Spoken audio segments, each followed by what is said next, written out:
So it's a pleasure, as always, to welcome our speaker, but it's a particular pleasure today. Our speaker today is Sean Reardon, who is a professor at Stanford University and a friend and colleague of mine. As we are proud to note at Stanford, Sean had an article about the work that he's talking about today, above the fold in the New York Times, which never happens to academics, right? So we say, oh man, that is so cool. Something to aspire to for the rest of us.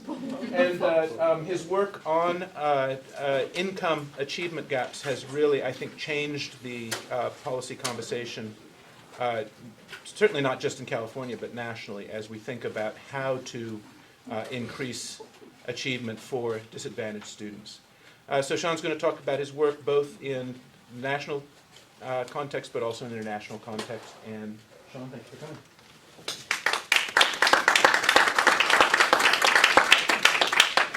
Thanks, David, for having me. I was here a few years ago and did a talk about some other work on the Casey that I had done. So this is it's nice to be back and nice to see that you guys have more comfortable chairs this time.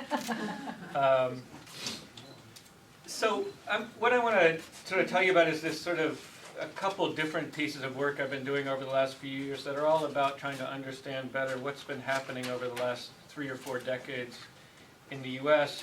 in terms of the relationship between family background, parents' income,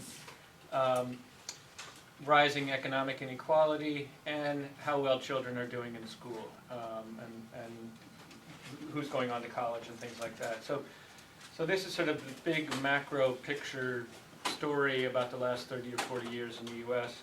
I'm going to start by giving you sort of a set of stylized facts, kind of some key takeaway sort of descriptive points, and then talk a little bit about kind of why the trends that are happening might have been happening, and conclude with some really vague policy kind of implications. Calls for more research. I left that one out because it seems so obvious. But yeah, so, and I'm happy to take sort of questions along the way.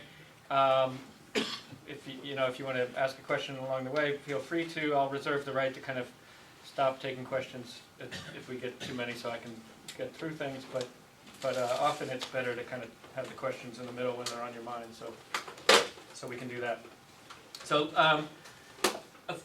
let's start with sort of the stylized facts about income inequality in the U.S. So the story that you're all probably familiar with is that income inequality has grown a lot in the U.S. over the last several decades, but there's some nuances to it that I want to point out here. So first of all, this is kind of one picture of income inequality in the U.S. This is compiled by Emmanuel Saez at Berkeley and his colleague Thomas Piketty, and they looked at over the course of the 20th century at how much of the total income earned in the U.S. went to the top 10% of earners in the U.S. And so you can see that this was very high in the 1920s and 1930s. The top earners earned about 50% almost of all income at that time. Then World War II, the economy changed dramatically following World War II, and there was a long period in the 50s, 60s, and into the 70s when income inequality was sort of historically low for the U.S. The top 10% earned about a third of all income in the U.S., so still sort of, more than the representative, but not so disproportionate. And starting in the late 70s, this took off again, and income inequality has basically just been going up for the last 40 years. In about 2007, 2008, before the recession, the top 10% were earning almost 50% of all the income in the U.S., so as much as the other 90% sort of combined. The top earners got hit hard at the beginning of the recession, and so inequality sort of went down a little bit.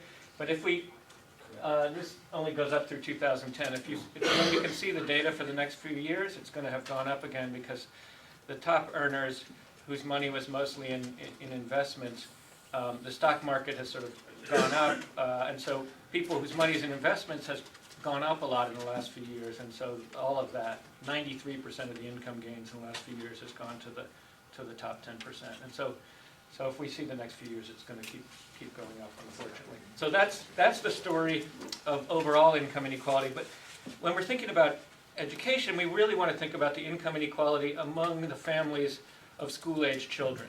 So not just among all families, but if we look at that, the story here is a little bit different. So this is data only goes back to the late 60s, but this is the ratio of the income of the family at the 90th percent of the income distribution to the 10th percentile. So in 1970, that was about 5, so somebody who was at the 90th percentile made about 5 times more than somebody at the 10th percentile. And now that ratio is about 11, so it's more than twice as high. So the sort of distance in income is more than twice as big as it used to be. And most of that growth happened actually in the 70s and 80s and into the early 90s, though it seems to have started to take off again as well. And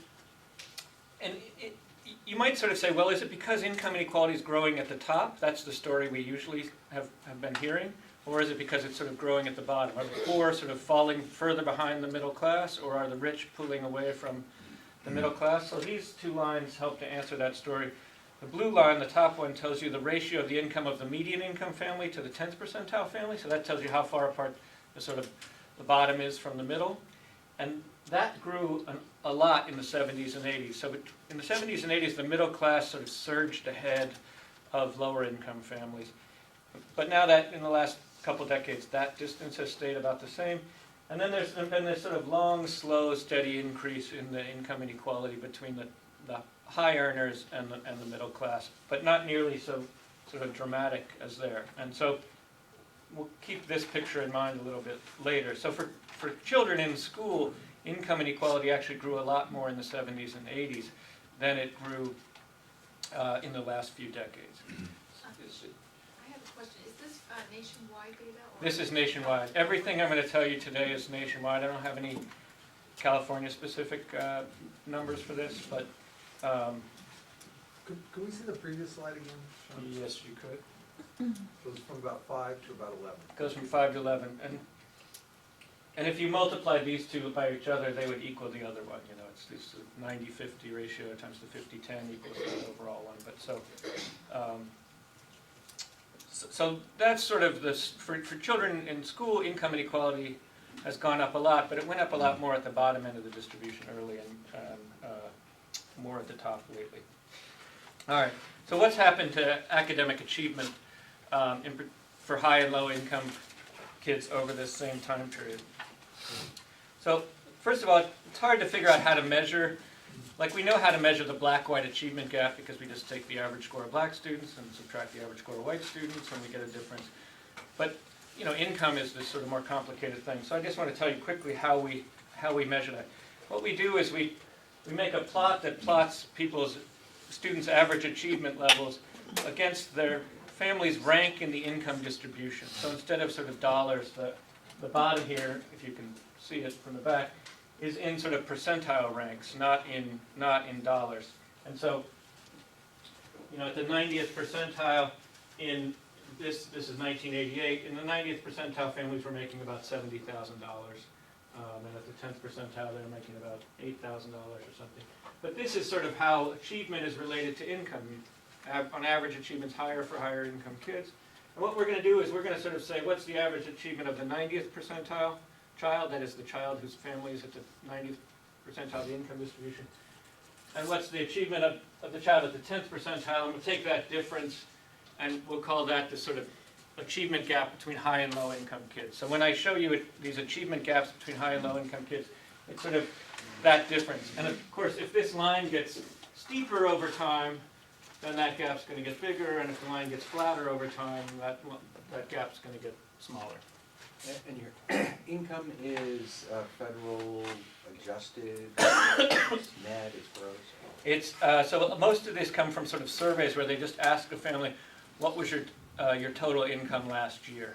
And so it's and sometimes the questions are a little more specific, like please include well, you know, all these sources of incomes, and sometimes it's just sort of what's your income. And so there's a little bit of, we're trying to put together 50 years of data, so it comes from different surveys, and so it's not, these aren't exact measures of income, so expect that there's a little noise here, but we try to adjust for the amount of imprecision in it in some of the statistical It's analysis. generally self-reported. It's self-reported last year's annual income. And so what we do is we went back and found every data set we could from the last 50 years that had a nationally representative sample of students, gave them a standardized test, and measured family income. So there's about 13 studies over the last 50 years that do that. They have big nationally representative samples with achievement and income data. And for each of those, I estimate this gap, this sort of 90-10 achievement gap, and that's these dots plotted here, and the bars are confidence intervals around it. And so when we sort of fit a line through them, you can sort of see that that gap looks like it's gotten bigger over time. I'm going to show you so this is in reading, this is in math, and so for kids born in the 50s, 60s, and 70s, the gap's a little less than a standard deviation, and then it starts to go up a lot for kids born in the mid-70s through the 90s. These data are kind of worrisome. It's an old test from 1960, and we're not really sure we believe it. So I wouldn't make a whole lot of that sort of early data point. The data get sort of better as we go on in time, and so. But the basic story is here: the gap in the test scores between high and low income kids was flat, sort of in the 50s, 60s, into the 70s, and then has been going up pretty sizably. So that's the reading story. It's the same basic story if we look at math scores. So for the rest of this, I'm going to get rid of all that noise in the picture and the dots. I'm just going to show you the line. So this is the same line, just without all that clutter. For my academic colleagues, they like the clutter, but for real people, I think the lines are much better. So I'm going to show you the lines from now on. So this is sort of the story that I showed you before, that the gap in achievement has gotten a lot bigger in the last 2 to 3 decades, about 40% bigger. Now, you might ask, how big is that? I mean, these are standard deviations. How big is a standard deviation? The gap's about 1 1/4 standard deviations here at the end. So a standard deviation you can think of as it's the difference between a child who's at the 31st and the 69th percentile of a distribution. So that's fairly sizable. You can also think of it, if you look further down here, a standard deviation is about how much a child learns in 1 year in kindergarten or first grade. It's about how much a child learns in about 3 years in elementary or middle school. And it takes more like 6 years in high school to gain a standard deviation. Not that you have 6 years of high school or should, but if you sort of did, that's what it would take. So a standard deviation is several years. By high school, you're years and years behind. And these gaps are 1 1/4 standard deviation, so these are not small gaps. Another way to sort of think about how big they are is to compare these to the black-white gap. So the red line is the one I showed you before. That's the income gap. The blue line is the black-white test score gap, measured from the same cohorts of kids. And you can see that back in the 50s and 60s, for children born in the 50s and 60s, the black-white gap was much bigger than the income gap. But the black-white gap fell a lot for a lot of reasons, and has been relatively flat since then, at the same time that the income gap started to go up. So now the income gap is much bigger than the black-white gap. In some ways, I think you can think of this as the sort of the story of the second half of the 20th century in America. It is 1950s and 60s, racial inequality in America is very high in every dimension of life, in health and employment and education and segregation, discrimination. But income inequality, is, from that first picture I showed you, is really low in the 50s and 60s. And so, as a result, racial gaps in education are very big, income gaps in education are smaller. But we made lots of progress. There's still lots of room to go, but we made lots of progress in terms of racial equality in the 60s and 70s, in education, in health, in employment, in discrimination, in sort of housing markets and access, all sorts of domains of life.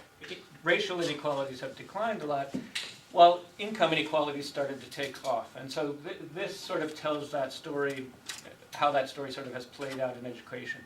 The race gaps are still quite big, 3/4 of a standard deviation, but the income gaps are much bigger, almost twice as big. So so these are big and I think quite worrisome. this is a picture of the black-white gap just in the more recent years, just to sort of see what's been happening in the last couple decades. So this is data from NAEP and from state tests, and lots of states pooled together that have tests. And you can see the black-white gap, regardless of whether we use the state data or the NAEP data. Black-white gap has been going down very slowly in the last few decades. About 1/10 of a standard deviation over this time period, so not very fast, but it's going down, whereas the income gap has been going up. So we're making sort of slow progress on the racial gaps still. Not, I mean, it'll take about 80 years to get rid of the black-white gap at this rate, so it's not, you know, don't applaud, but, you know, in contrast to the income story, at least this is going the right direction. Now, where does the U.S., how big are these gaps in the U.S. compared to other countries? So we did a study recently where we took data from the PISA and the PEARLS studies, which are these international studies. PEARLS tested 4th graders in lots of countries in 2001. PISA tested 15-year-olds in lots of countries in a number of years. We're using the 2006 and 2009 data. And we measured these gaps between high and low income kids in lots of other wealthy OECD countries. There's about 19 countries we could estimate this for that are all wealthy OECD countries. And so the gap now is on this axis. So one standard deviation is right here. And so the US, with its gap of about 1 1/4 standard deviations, is here. And you can see that the US is sort of at the high end of this. Among the PEARLS countries we have, the gap is biggest in the US. That's among 4th graders. In the PISA data, the US gap is not the very biggest, but among the very biggest of the gaps. And so our gaps not only have been growing, but they seem to be bigger than in most other developed countries that we can measure it for. I'll show you some other stuff from this international study a little bit later. All right, so the second sort of takeaway point is that these income achievement gaps have been growing while the black-white gap has been shrinking. The third point I want to make is that most of the growth in this income achievement gap is growth at the high end. So what do I mean? If we look at our familiar line again here, so that's the gap growing, and that's the gap between the child whose family is at the 90th percentile of the income distribution and at the 10th percentile. We can break that into how much of the gap is between the 90th percentile income child and the median income child, and how much is between the median income child and the bottom. So sort of how much of the gap is sort of between the rich and the middle class, and how much of the gap is between the middle class and the poor in terms of achievement. And this tells you that story. So the blue is the part of the gap that's between the middle class and the low income child. And the red is the part of the gap that's at the high end. And you can see all of the growth that we see over this time period in the size of the gap is because the test scores of the high income families and middle income families are diverging. Not because it's not because the poor are sort of doing worse and falling increasingly far behind. It's that the children of the rich are doing increasingly well and sort of pulling ahead of the middle class. This is the picture for reading. It's basically the same if we look at it for math. Now the interesting thing is if we take data like NAEP data or state test data that tell us, they don't tell us family income usually, but they tell us if a child is free lunch eligible or not, or free or reduced price lunch eligible or not. We could sort of say, well, what's the gap between the free lunch eligible children and the non-free lunch eligible children? And when we do that, the gaps aren't really changing much over the last 20 years. Why do we see the gap growing in these other measures, but we don't see it growing between free and reduced price lunch eligible kids? There's sort of two big reasons. One is free and reduced price lunch eligibility is not measured terribly well.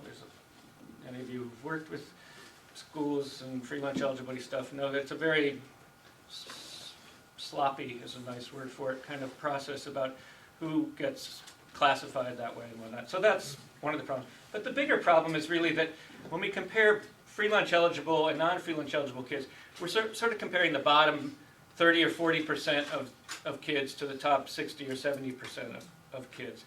And if most of the action is sort of happening at the top, we're not going to capture the sort of action at the top because we're sort of comparing all of the sort of upper 2/3 or so to the bottom, and so we don't really see the action. You see the action much more when you look at the when you can look at sort of very high income versus middle, rather than just sort of everyone who's not near the poverty line versus poverty line.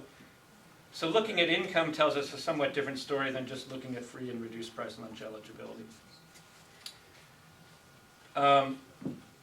Now, what I've shown you so far is test score gaps, but there's also some interesting new studies, and we did a related study looking at how college enrollment and college completion and access to selective colleges has changed in relation to income. So this is a picture we made that we're very proud of. It has a lot of colors in it. But so what this is the high school graduating class of 2004 nationally. So this is a big nationally representative study of students who graduated, or they were in 10th grade in 2002, and then were followed for a while. And we look at them in 2006, and we want to see, where are they in 2006? Do they have a high school diploma or not? If they have a high school diploma, are they enrolled in a 2-year college, or did they go to a 2-year college? Did they go to a 4-year college? And if they went to a 4-year college, how selective of a college did they go to? Did they go to a broad access 4-year institution that doesn't require, that takes everyone who wants to go, or did they go to a more selective college, and how selective? And so down here, this group of people are people who didn't graduate from high school. So they were in 10th grade in 2002. By 2006, they don't have a high school diploma. These are students who have a diploma but didn't go to any college. And then these are students who graduated from high school and are enrolled in something less than a 2-year college. A vocational school, a technical school, a community college, something that less than a 4-year degree. And then these are 6 categories. They're ranked by the Barron's rankings, those big fat Barron's books that your high school kids look at to decide where they should go to college. And Barron's rates all colleges on a scale of 1 to 6 by how selective they are. So the very selective ones, the Berkeleys or the Stanfords or the Harvards or the Amhersts or something, are sort of in this, and then they become increasingly less selective down to here. And so what this is showing us is what's the income composition of kids who went to those kinds of colleges, right? So the gray section here is children from families that made less than $25,000 a year in 2001. And then the blue up here is families that made more than $75,000 a year. So roughly the sort of top quintile and the bottom quintile and so on. And so you can see this very steep gradient about how income relates to the not just whether you go to college, but how selective the college is that you go to. If you're a low-income student, you have a very low probability of going to one of the most selective colleges. There is a little interesting thing here. I don't know if you can see it in the back, but you have a better chance of going to a very, very selective college than a not quite selective college if you're poor. And that's because the most selective colleges compete for the few very high achieving low-income students, because they want to say they have a sort of diverse. You see this also with race. There's more black students in that very final category than there are, say, black or Hispanic students in the next one. Not just because of affirmative action or something, but because of sort of competition. They're able to offer more financial aid and things like that, and so they're able to, the relatively small number of students who are highly qualified by the sort of usual metrics, SAT and things like that, are sort of desirable for those colleges, so they pay extra to get them, essentially. But that's a minor story. The big story is, over half of the 60% of the students in those selective colleges are from high-income families, and only about 5 or 10% of them are from low-income families. So there's a huge disparity there. Yeah. So state colleges like Cal State Sacramento, that'd be a number 4 probably. Yeah, like a flagship state institutions are generally 1s and 2s. Berkeley would be a 1, probably. UT Austin, so the big flagship, highly selective ones would be 1s. Some of the less selective, but still, relatively high status, high selectivity ones would be 2s. But I would suspect some of the Cal States would be. I haven't looked closely at who's where, but they'd probably be in the sort of 4-ish category. The 5s and 6s are sort of almost no selectivity at all, sort of very, very sort of broad open access kinds of places. So that's sort of a snapshot of what the class of 2004 looked like. Now, if we look over time at just students going to college at all by income, this shows two cohorts of students, one born in the mid-60s, one born in the early 80s, and you can see that for the low-income students, about 5% of them enrolled in a four-year or completed a four-year college degree if they were born in the 60s, and about 9% if they were born in the 80s. So completion went up for the low-income kids, but it went up much, much more for high-income kids. So the sort of rates of completion of a four-year degree have increased much more dramatically at the high-income end than at the low-income end, just as we sort of saw with the achievement patterns. And then if we look at, this is the sort of same story, maybe a slightly different way. On the bottom we have your family income, where you rank in the sort of percentile distribution. So, and then this is the percentage of students at that income who attended a highly selective college. It's one of those category 1s or 2s in my picture before. So this is sort of the most elite sort of schools. And you could see that, you know, if you're below about the 75th percentile or something, very few of those students end up enrolling in these these very selective colleges. But your likelihood of getting into one of them goes up very sharply as at the high end of the income distribution. That's for the graduating class of 1982. So this is 3 decades ago. If we look at the class of 1992, it went up, but it went up mostly at the high end. And if we look at the class of 2004, it's still higher, but not quite as high. 1992 is a funny year because it's sort of the low point of the sort of baby boom echo. That is, you know, baby boom, you know, mid-40s, mid-60s, and then they all have kids, and their kids all go to college in the 70s and 80s, and then there's sort of a low point in the population distribution in the early 90s where there's a relatively few kids 18 years old in 1992. And so there's actually more spots in college per kid, and so your likelihood of going to a selective college is greater in 1992 than it would have been in the decade before, a decade later, just because of sort of demographics. So part of the reason the 92 line is a little higher has to do with this population demography story. But the main point to take away is that, you know, there's this big increase over this 20-year period from the early 80s, early 2000s, in terms of the likelihood of high-income students going to these most selective colleges, but not much increase for middle or low-income kids. And, you know, middle-income kids aren't doing terribly better than poor kids here. It's really, all the action is at the top. So things have gotten a lot better for the children from very high-income families in terms of access to these most selective colleges. They haven't changed much for the middle class, and certainly not for the poor. And those are pretty striking, I think. If you're, I mean, only about 5 or 6% of kids go to these most selective colleges, but if you're at the 90th or 95th percentile, you have like a 25 or 35% chance of going. You have way higher odds than you would predict simply on the basis of the number of spots available. Again, it's partly the advantages of wealth and income, but it's partly also because the income achievement gap has been going up, right? So remember, these are the same high-income kids who now have much higher test scores than the middle class.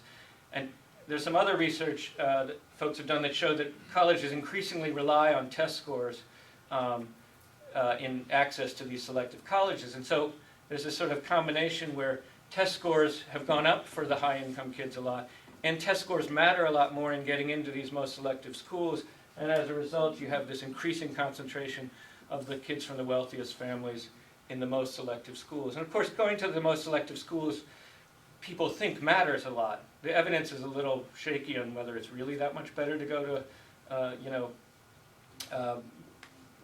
don't know, Stanford than Davis. Berkeley, right, which is much less. You're not going to make any friends with that comment. Stanford than Harvard. Let me say it that way, right? But the there is research showing like all the major financial firms, all the Forbes 100 firms, or all those places, they recruit almost exclusively at a very small set of elite colleges, less than 50 colleges, right?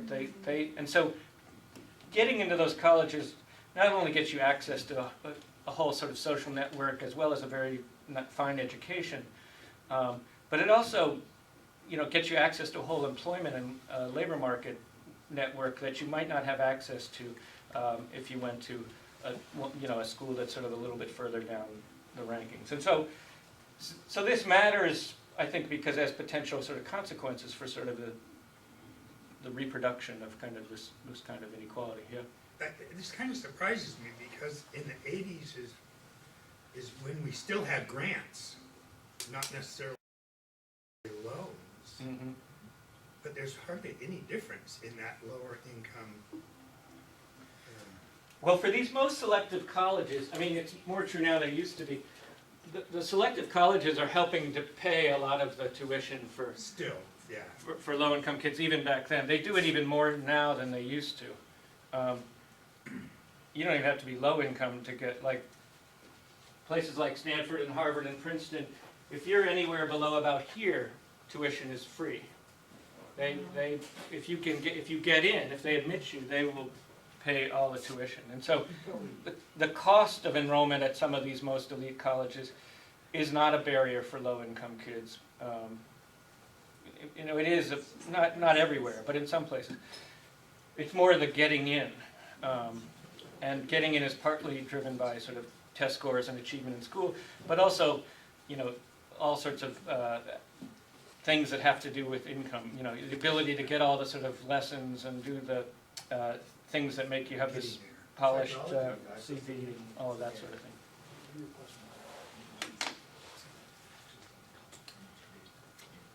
All right. Next point I want to make is that these income achievement gaps, which sort of I showed you and which drive some of this college enrollment differential. One question you might ask is, well, how much are schools to blame for this? Is it that poor kids go to lousy schools and they don't learn much, and rich kids go to good schools and they learn a lot, and so by the time they end up in high school or graduating, there's these giant differences? Well, we have some studies that have followed the same cohort of children for a long period of time. So this is a study that started when kids were in kindergarten in 1998, and they were tested 7 times by the time they were in 8th grade. So it's the same kids tested over and over again. And so we look at how big is the gap between the high and low income kids when they're in kindergarten, 1st grade, 3rd grade, 5th grade, and so on. Is it getting bigger over time? And the story is it's not getting much bigger over time. It's really, this gap is really big when they enter school. We have another study that gives the same test to kids when they're age 4 and then when they enter kindergarten. And you can see the gaps are really big even when kids are age 4. So the income gap isn't sort of starting when kids enter school and kind of getting bigger in ways that would say, oh, sort of unequal schooling is the problem. Not to say that rich and poor kids get access to equal quality schooling, but the growth of the gap is not happening during the school years primarily. Now there is a little bit of a interesting story here. The kids were tested in the fall of kindergarten, and then the spring of kindergarten, and then the fall of 1st grade and the spring of 1st grade. So in those 2 years we can see what happens to the gap during the school year and what happens to it during the summer. And without reading too terribly much into what's a very small data point, the gap's actually getting smaller during the school year, but then bigger in the summer. And there's some other research that suggests this is a more general pattern, what's called the sort of summer setback or summer fallback sort of story. And so in some ways the optimistic way to read this is to say that schools are actually doing a good job of narrowing achievement gaps, but it's sort of out of school experiences, or the differential and sort of out of school opportunities and experience, that's leading to the widening of the gap. The fact is, though, that's one summer between kindergarten and 1st grade. It's not fair to tell the entire story about all 12 years of schooling based on that. And so it'd be nice to have more and better big sample data about summer fallback. And there's a new study that is starting up that's similar to this one, where they're going to do more repeated fall, summer things, so we'll be able to get a better handle on it. But all that said, one takeaway here is the gap between high and low income kids is really big when they're in the preschool years, by age 4. It's not very big if you test kids at like 9 months or 2 years old on these sort of kind of early IQ type tests. Then the income gaps aren't nearly this big. Now IQ is a different sort of thing to measure than, these are sort of school readiness tests when the kids are little. Do you recognize your letters? Do you recognize your numbers, colors, shapes? Kind of the sort of content knowledge that's useful in school that they can measure when kids are little. IQ tests are quite different, so it's not entirely fair to compare an IQ gap that's small to a school readiness gap that's big at 2 years later, but it does suggest that these aren't like big genetic differences between rich and poor kids that are sort of inevitable, that they're much more sort of environmental. There are things going on in early childhood, unequal sorts of environmental influences that are causing the gaps to be really big. But it does suggest, as a point I'll come back to later, that if you really want to think about how you could get rid of these gaps or make them at least smaller, that you have to take early childhood seriously as a time period. It's not to say you shouldn't think about the K-12 years as well, but that doing something in early childhood has got to be an important part of a package of strategies to deal with this. Sean, this is measured again in standard deviations? Yeah, this is the same exact type of measure as before. So one standard deviation in kindergarten is about how much kids learn in a year. If you measure them in the fall and then in the spring, they've learned about a standard deviation. So it's sort of like coming in a year behind, essentially. And then if we say, well, how much of those gaps is sort of between the high and the middle income kids and how much between the middle and the high, there's not much of a real story there. That it's pretty much equal portions. It's not that the gap at the top grows and the top at the bottom shrinks through school or something like that. If anything, the gap at the bottom gets a little bit bigger over time. This is the same sort of picture, but we have lots of studies that follow kids over time, and so this is just to show you that no matter which study we use, there's not much evidence that suggests the gaps get bigger as kids move through school. So each of those lines is a different study following a different set of kids. And some of them are following kids through high school, and some are following them in middle school, and some are following them from kindergarten through middle school, but they're all pretty flat. If anything, some of them go down, though this is a kind of a weird test that nobody really likes, so I wouldn't put too much into that. It's one of the things when you kind of want to do this kind of work and you want to pull together all the possible data, you have to deal with differential sort of data quality problems and try to be judicious in it. And so the preponderance of evidence is that not much changes in terms of the size of the gap over the K-12 years. And these are various tests across the country.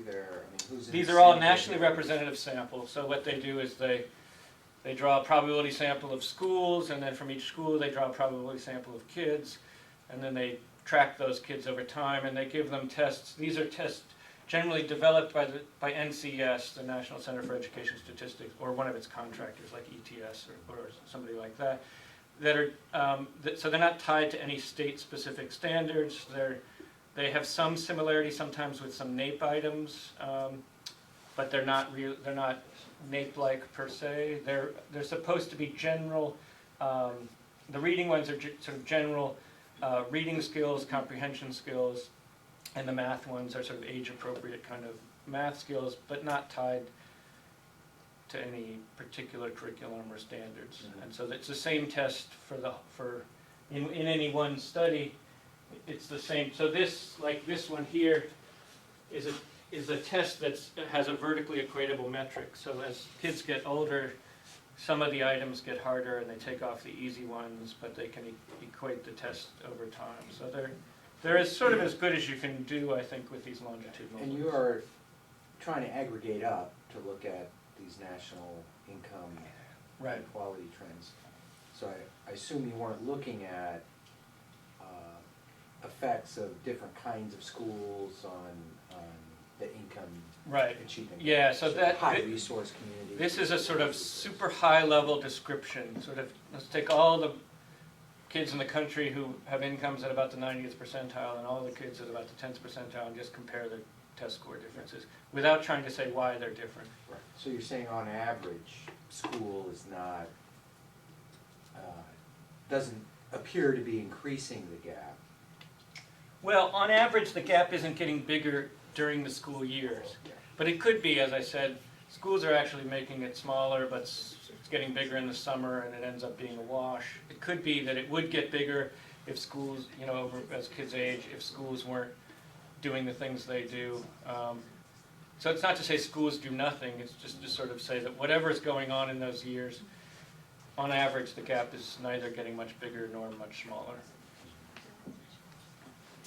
What would you think would explain that lack of, that similarity in achievement across school year, since that seems to be so different than other things we've read?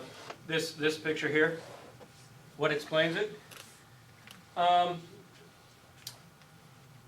mean, one way to think about it is that a group of students sort of enter a school or a district. They have a kind of a distribution. There's some sort of higher and lower achieving students.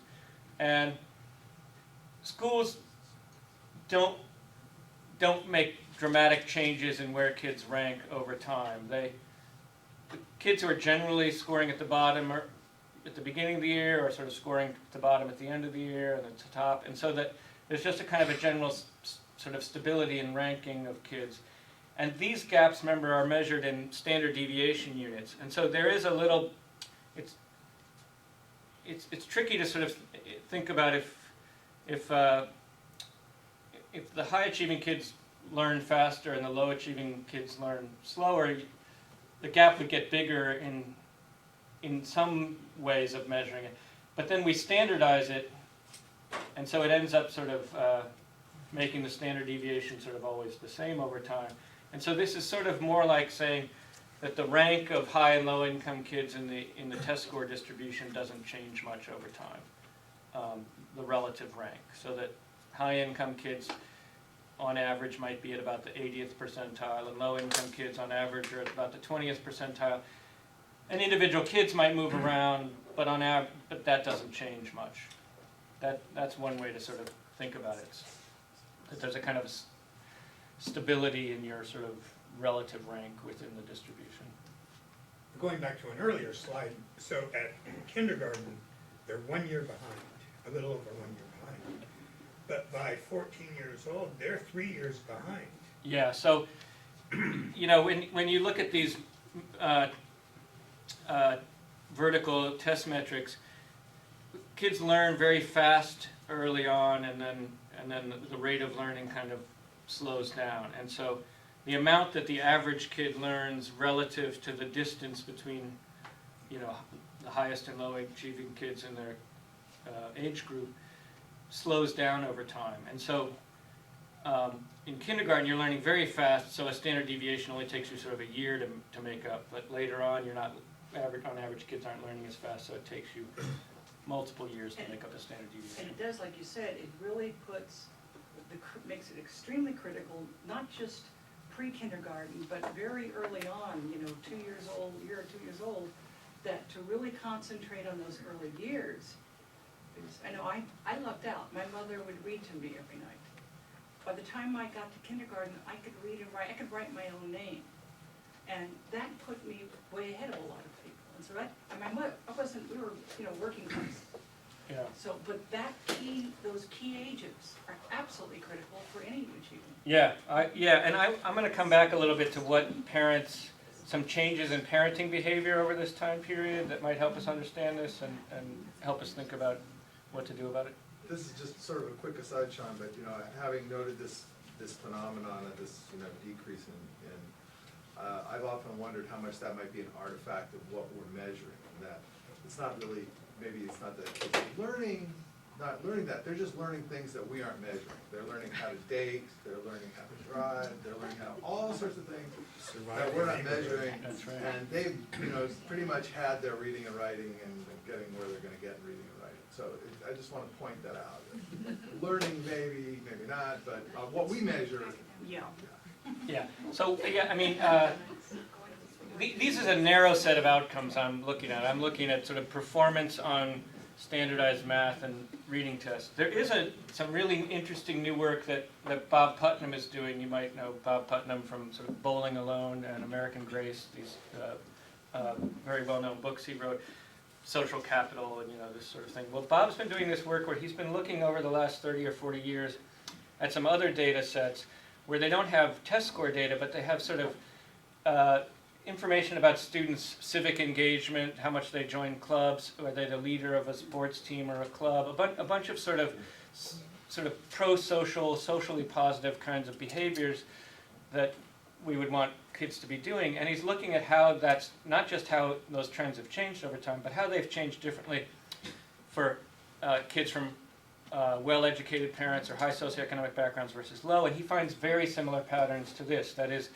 the disparities in those pro-social, civic engagement kinds of behavior between high and low income kids have widened, starting pretty much in the mid-70s in ways that kind of coincide with these patterns. And so if we measure other kinds of outcomes of young people, not just these sort of standardized test scores, there seems to be some consistency in this story that there's a widening gap in all sorts of developmentally positive outcomes between high and low income kids, which in some ways is a much more worrisome story than if it's just test scores, I think.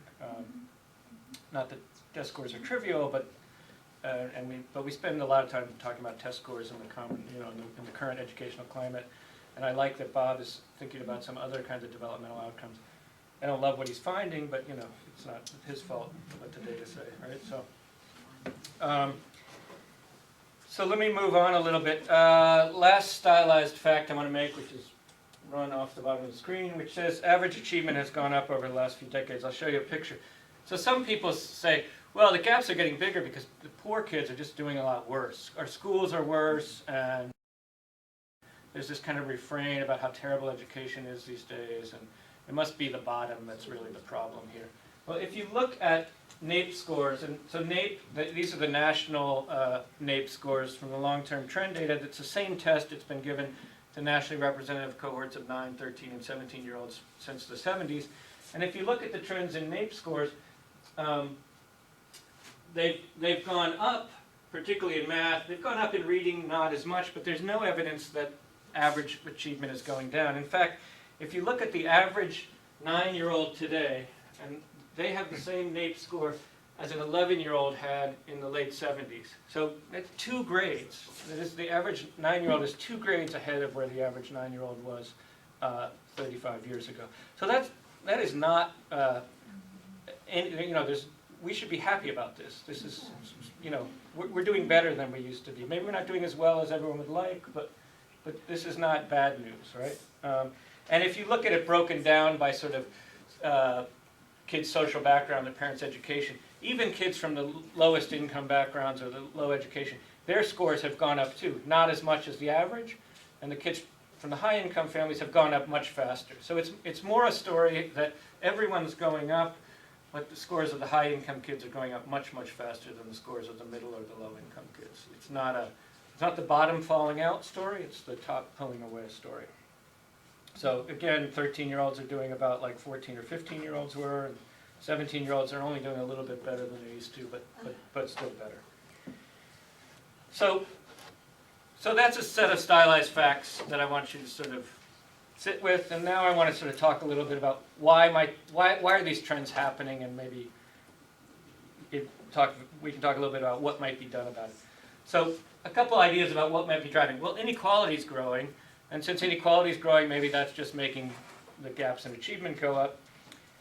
So I'll show you some stuff about that. Another possibility is parenting behavior. If it's really happening in early childhood, then what are families doing in early childhood that might explain? Is it something about schooling? and then some other questions here about whether the trends are unique to the U.S. and so on. So let me get to some of this. So is it inequality? Well, there's two ways that inequality might lead to wider gaps. One is what you can think of as a sort of mechanical explanation. If on average, every dollar of income you have is associated with the higher achievement of your kid, well, as the income achievement gaps got bigger, the rich have a lot more dollars relative to the poor. Instead of 5 times as many, they have 11 times as many, right? So that ought to lead to a wider gap for sort of simply mechanical reasons, that if money somehow turns into achievement and the rich have more money relative to the poor or the middle class, they ought to have higher achievement. The other is a possibility that not just do the rich have more money than they used to relative to the middle class and the poor, but maybe money matters more than it used to. Or maybe people do different things with their money than they used to. And so we want to try to distinguish between this sort of mechanical thing that says money matters the same amount, but there's just more of it, or more difference in it, because there's kind of less of it these days. Or is it because how much money matters has changed over time, or the ways that money matters has changed over time. So first, we're going to look at across countries that have different levels of income inequality and see So, if I'm a little confused on that. If you have more money, so you can go to a more exclusive private school and get into a more elite university, is that a mechanical or a contextual? But it's more than that, I think. that's what I would think of as more mechanical. You think But if you have twice as much money as I do in 1970, but you don't do anything really education related with that money, but now you have twice as much money as I do in 2012, but you use the money you have differently. Now you invest in a bunch of early childhood educational activities for your kid, or you pay for better schools or something like that. You move to a neighborhood with better schools. That is, if we have the same amount of money as we used to, but now we do different things with our money, maybe that matters. And so the question is, does rising inequality lead to people doing sort of different things with their money, or just to money sort of playing a bigger role? I think some of the explanation for the differences here is the literature on the summer learning gap and why that occurs is the educational opportunities for the American family, where they're taking their kids on vacations, going to museums, Right. they hear 10,000 words at home instead of 100 words at home. Right. They hang out on the neighborhood, or they are in organized, costly, Right. organized events. So that's, the mechanical versus the iPads. You give a 4-year-old an iPad, only if you have twice as much money as the other guy. Yeah. The other one gets a book to draw in, right? Yeah. So let me try to. This might become a little clearer as I talk through some of the different studies that we look at here, and then we can come back to the distinction. But so first of all, let's just look cross-nationally. Are countries that have more inequality, do they have bigger gaps, right? That wouldn't necessarily tell us which of these it is, but it would at least tell us whether inequality at all seemed to be related to it. So what we did was we looked at these, all these OECD countries, and we measured their inequality, and we used their Gini index of inequality and their child poverty rate and a few things like that all kind of measure general inequality. We put them together in this index. The U.S. among these 19 countries has the highest inequality, partly because it has very high income inequality and also has a very high child poverty rate. And the countries with lower inequality are many of the Scandinavian countries, Iceland and Norway and Sweden and Denmark. And then we look at the size of their income achievement gap, and there's this strong positive relationship. The countries with more inequality tend to have bigger gaps. If we take the U.S. out of it, the blue line is the line we get if we take the U.S. out. We're sort of worried that maybe the U.S. is this big outlier here. But the slope is the same whether we have the U.S. in there or not. So now that doesn't prove that inequality causes it, but at least it says inequality is related to it somehow. Next, what we do is we estimate how much income is associated with achievement in dollars. Everything I've been doing before is how much is your rank in the income distribution related to it, but now we're going to look at dollars or log dollars because it's easier to work with them here, but we're going to look at the relationship between having twice as much income and achievement, right? And if that stays the same over time, then it suggests that all this change is mechanical. And it's not that money matters more over time, it's just that the rich have more money than the working class or the middle class. But if that relationship gets bigger over time, it suggests some of it is because of a change in the relationship of money to achievement. And so this is the relationship of a doubling of income to achievement for families in the bottom half of the income distribution. So this says, does money matter more if you're sort of middle class or poor? And the coefficients don't get bigger over time. If anything, they get a little bit smaller over time. If we look at it, however, among the top half of the income distribution, this says how much does money matter for families in the top half of the income distribution. It clearly gets bigger over time. So money matters more if you're in the top half of the income distribution than it used to, but that's not true at the bottom half of the income distribution. Because we have more things helping people at the lower incomes. So one possibility is that we have a sort of better social supports and safety nets or compensatory programs or things like that that make up for income differences at the bottom. But at the top, having extra money really is making an increasing difference. So let's look, what are people doing with their money? So we have these consumer expenditure surveys that a guy named Savino Cornrich analyzed, and Duncan and Murnane write about it, so this is their picture. But they go back to the 70s, and they ask families, what do you spend your money on? And they break it into lots of categories, and we know whether the families had children and whether they have school-age children or young children or things like that. And for low-income families, the amount of money they've spent on children, these are constant 2008 dollars, has stayed about the same. It's gone up somewhat, but not hugely. Now, high-income families spend more on their kids, but the rate at which they spend on their kids has gone up dramatically. Part of this is because of increases in tuition, private school tuition, and things like that. But a lot of it is in early childhood, increasing expenditures in early childhood. Preschool, child care, educational activities, things like that. So partly the rich are spending a lot more of their money on their kids than they used to. So there's a change in how money is getting spent. It makes sense that it hasn't changed much for the low income, because if you're spending almost 95% of your money just for, food, just for survival, you don't have anything else. Exactly. And so one story is that one thing that's happened over the last 40 years is that the labor market value of a college degree, or the labor market value of your educational success, has increased. In the 60s, you could be a high school graduate and get a very high-paying job in manufacturing, in a steel mill or in an auto plant or in textile or many manufacturing industries where there were high-paying union jobs where you could live a very comfortable middle-class life without a college degree.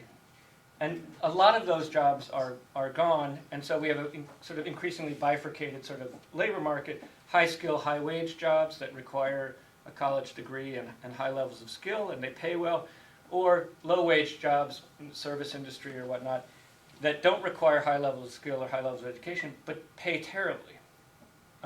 And so education matters a lot more. If you want a high-paying job, increasingly you've got to get a college degree and have high levels of skill. Well, as people realize that, families start to get increasingly anxious about how well their kids are going to do in school, because it's not enough just to sort of get through high school and you'll be fine. And so there's this increasing sort of competition for the educational success of your children. And then, so what do you do when you want to compete? Well, you invest the money you have in that competition.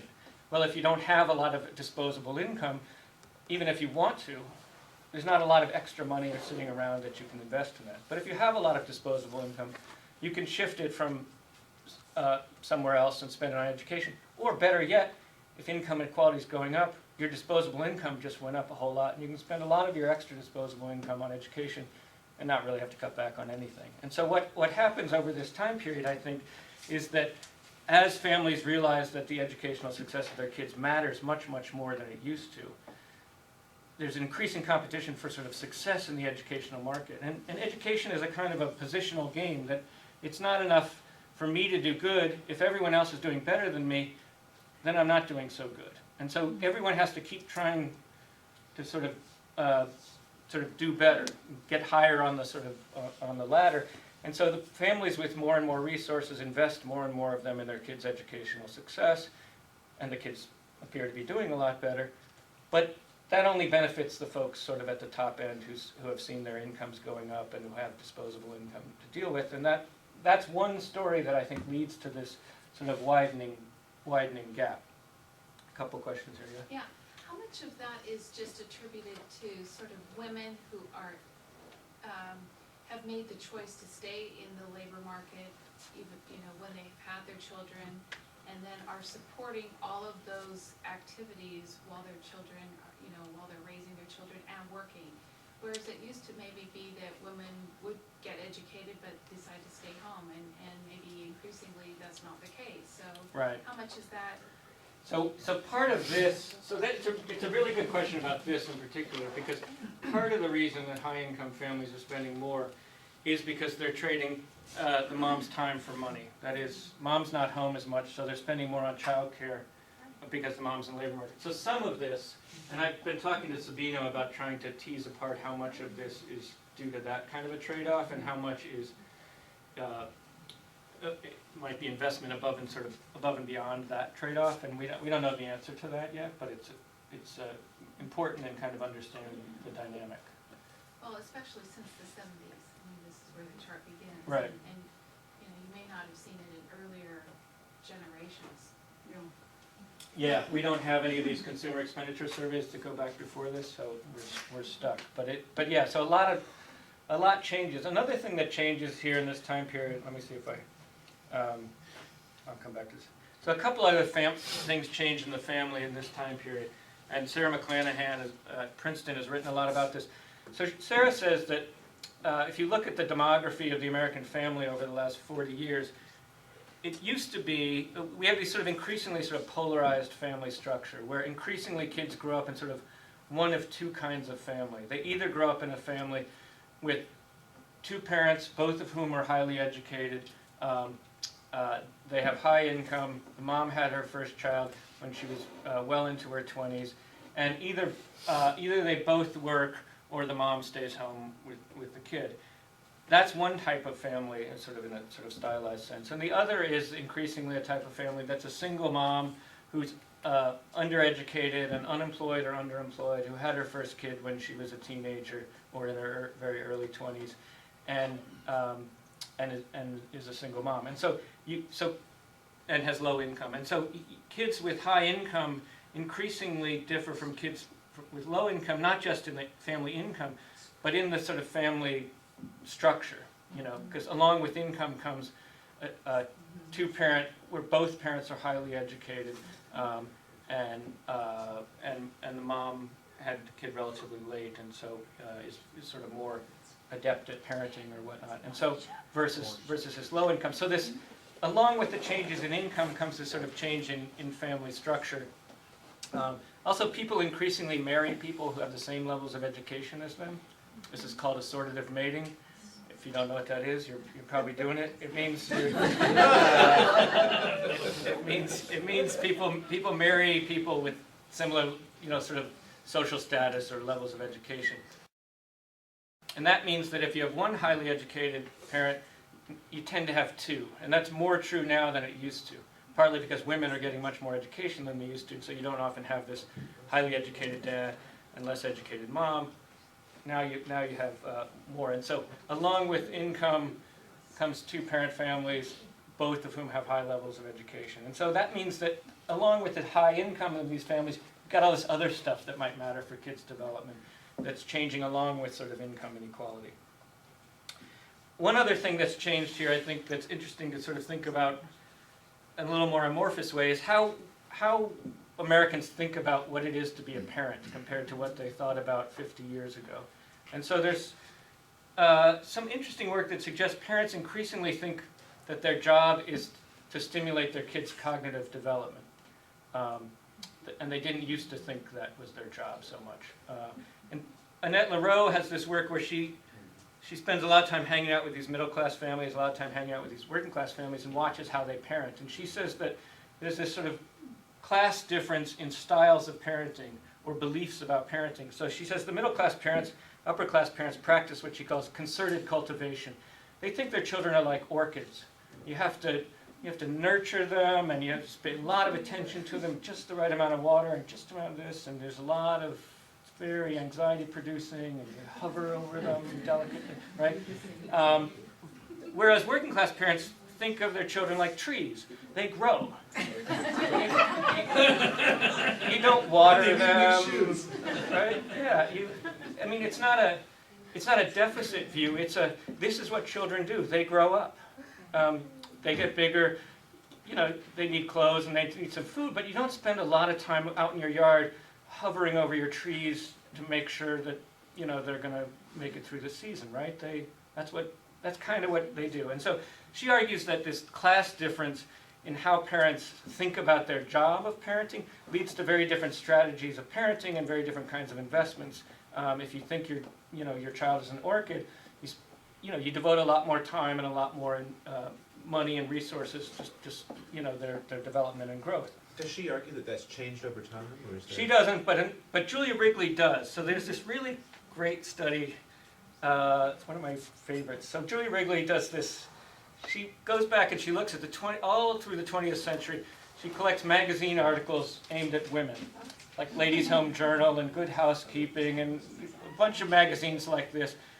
And she and her graduate students, I'm sure, look through thousands of these articles where the topic of the article is somehow giving advice to parents, right? And so it might be a doctor writing a column about parenting or some article about parenting, and she finds 1,000 or so of these articles over the 20th century, and she codes the type of advice they give into 5 categories of advice. Should you give your kids nutrition, medical attention, fresh air? It's gone away. The bar is gone. There isn't anymore. So, it's sort of a moot point. Intellectual stimulation or social or emotional development. And so in the first half of the 20th century, the vast majority of the advice is about medical care and nutrition. Keep your kids alive. And child mortality was non-trivial in the first half of the century. That was not unnecessary advice, right? And so things like cognitive development and emotional stimulation were really not much on the radar. And starting sort of in the middle of the century and really taking off in the 60s and 70s, her study stops in 1985, so we don't have more recent data on this. The cognitive development and social-emotional development become the primary topics, and that's what everyone talks about when they talk about parenting of young children. And if that changes the behavior of middle-class or upper-income families much more than it changes the behavior of lower-income or working-class parents, partly because of different resources, different amounts of time and whatnot, then that might lead to these sort of disparities in the kinds of parenting that Annette Leroux describes, these sort of cultivation versus natural growth sort of story. So one sort of big sociological sort of story you could tell is that there's this sort of change in how we think of the job of parents and how we think of what children are and what they need that's been unfolding over the last century, and that changes differently by social class, and that has lots of implications then for what parents do with young kids, and that has lots of implications then for their cognitive development by the time they get to preschool or kindergarten, and that turns into these gaps we see that then persist throughout the K-12 years. I don't think that's the only story. I mean, I think this is one of those things where there's a lot of stories that feed into this, but I think it's a compelling narrative. Yeah, one thing that occurs to me though is that, first of all, in California there are a lot of immigrants, so a lot of folks don't have maybe access to sort of, English speaking kind of, or even want to. Right. They have their own social networks where they don't get advice maybe from Right. someone who's writing an article in a magazine or what have you. They are conversing with their neighbors or their mothers or grandmothers or what have you. So there's a completely different, so I'm just wondering, and then now, people I think are consulting on the internet, if they have access, if they're within a class that, is familiar with that. Like television. Or maybe television, but the other thing too is I would get back to sort of working women who are not accessing those kinds of things. Yeah, so I don't mean to say this is how people learn how to parent. I mean to suggest these are indicative of kind of broad cultural trends in the sort of zeitgeist And about actually, how the we think zeitgeist, about they're parenting. probably more affluent because they're the ones who buy the magazines. Right, yeah, And the advertisers. Right. right. Does Wrigley differentiate at all on income? She doesn't, because she's looking at magazines, she can't look at the readership. Now, you might be able to go back and try to figure out who, but it's bound to be a much more middle or upper middle class audience buying most of these magazines, I think. One of the most promising, I think, early childhood programs are things like the Nurse-Family Partnership, where for first-time low-income moms, a nurse comes to their house during the first year of the child's life and gives them advice on taking care of their kid. And because it's a nurse, people are willing to have somebody come to their house and help them parent. So when they've done the same exact program but had social workers come or somebody who wasn't a nurse, people don't open the door nearly as much. So the nurse part of the Nurse-Family Partnership actually seems really important because there's a sort of status, expert status that a nurse has. But what they find in these big randomized trials where they randomize some folks to get the nurse visitor and others not, that there's these really long-term beneficial effects for the kids. They've been doing these studies since the 80s so they can follow some of the kids through high school and whatnot. And there's long-term beneficial effects for these kids from low-income families just by having someone come and help their mom. It's a first-time mom, and she's young and she's low-income and she's trying to figure out how to take care of her baby and wants help often. And so this turns out to be very effective, both in lowering the mom's stress, but also in sort of changing some parenting practices and leading to long-term benefits in terms of schooling outcomes and other kinds of behavioral outcomes. So things like that kind of provide assistance to sort of struggling young families, I think, can be very effective. I think I got one or two more things here before I finish. One other thing that changed over this time period real quick is segregation by income. So high and low income families, this says in 1970 what percentage of families lived in neighborhoods that were very affluent or very poor, and how many in sort of these middle class neighborhoods. And by 2008 there's a lot more families living in neighborhoods that are either really affluent or really poor, and many fewer living in sort of mixed income neighborhoods. And so if part of what people are doing with their money is buying access to more and more sort of exclusive neighborhoods, that has implications for the kinds of services that are available to them, but also the services that are available to low-income kids who increasingly have fewer and fewer neighbors with much income and so less social investment in their neighborhoods. Have you or anyone looked at,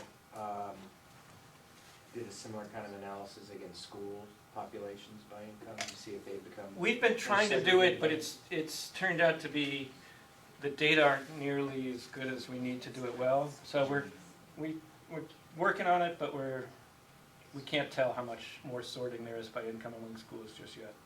One would think that this would obviously lead to it, but we haven't been able to get the data in good enough shape to answer it. So let me just conclude with a few points. So one thing, it's not just rising inequality that I think explains this. I think it's changes in behavior, changes in the way people use their income that have to be part of the explanation. It's not just inequality. Not to say we shouldn't worry about inequality, but it's not a simple mechanical result of wider inequality. And this is the story I told you. I think there's this rising returns to education that changes the way parents think about what they ought to do with their kids, changes their investment patterns. It also changes what we think schools should do. We increasingly think schools ought to get our kids ready for the labor market so they can be successful. The best marker of that is test scores. So we focus on academic success and test scores to the exclusion of most other kinds of things you might want schools to do, like make people good citizens in a democracy or things like that. And it leads to this increasing competition for educational advantage. And in that competition, money is very effective. And so as the people with more money do better, but the people with more money increasingly have even more money. And so there's a sort of a feedback cycle, I think. And so one of the implications of this is that as the children of the rich do better in school, and as those who do better in school increasingly become rich, you get this sort of feedback cycle where the sort of American dream of social mobility, the possibility that you can sort of climb the ladder, declines. And it's not clear to me that schools alone would be sufficient, that sort of doing stuff in schools alone would be sufficient to kind of undo that pattern. So what should we do? This is my final vague policy slide. There's a lot of things one could do, including sort of more progressive tax structures and things like that. But barring that, I think sort of item number one has to be greater investment in early childhood, and particularly targeted investment for low-income families, both to support the families. It's really hard to be a good parent and read to your kids every night when you're stressed or depressed, when you're trying to work 2 jobs, when you can't make ends meet, when people are knocking on your door to get you to pay your bills. It's really hard to be a good parent when you've got all these other stressors. And so the more we can have a sort of effective kind of safety net for those kind of families, the better parents they're going to be able to be, but also targeted kinds of high-quality childcare, high-quality preschool programs like that for low-income kids. And then I think in education we need to think even more than we do now about how to focus resources on the schools that serve low-income kids, and figure out, test out and different strategies that might be even more effective for teaching and learning low-income kids. I think if you really take this seriously and want to reverse it, we need to figure out more effective strategies than we currently have for teaching even middle-class kids, because really it's the high-income kids pulling away. This isn't a poor versus everyone else. This is a poor and middle class sort of falling behind story. So I think that's my very vague suggestion of things we ought to think about. I think we might be run out of time. Yeah, I'd like to thank Sean. I'd like to thank you all for coming.